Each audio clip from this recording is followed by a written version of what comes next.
So many Christians are saying, vote the Bible. It's on social media, everywhere. People saying, vote the Bible. Okay, you're saying vote the Bible, but you're not obeying the Bible. If you are obeying the Bible and keeping the commandments, stopping your pagan idolatry and teaching others to do so, fulfilling the royal law, you wouldn't feel this need to vote the Bible because there wouldn't be so much sin going on in this country. There wouldn't be so many abortions because idolatry is the sin that leads to death. You cannot vote away all this evil. Okay, you have to go to the root cause and not to all the symptoms of what's going on. You can't put a Band-Aid on a cancer.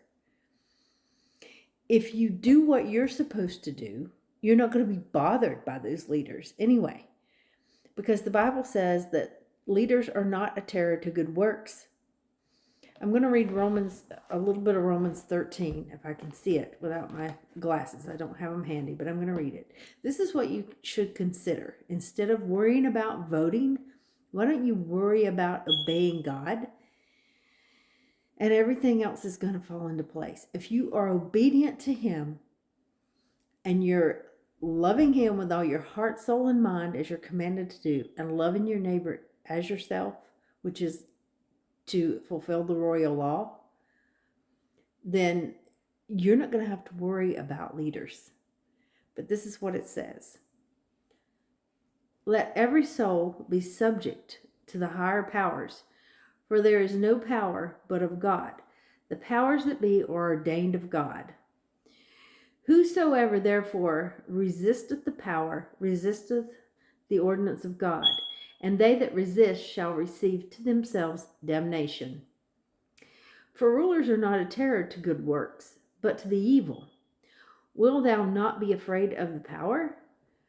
Do that which is good, and thou shalt receive praise of the same. For he is the minister of God to thee for good. But if thou do that which is evil, be afraid, for he beareth not the sword in vain. For he is the minister of God, a revenger to execute wrath upon him that doeth evil. Wherefore ye must needs be subject, not only for wrath, but for conscience sake. For this cause pay ye tribute also, for they are God's ministers, attending continually upon this very thing.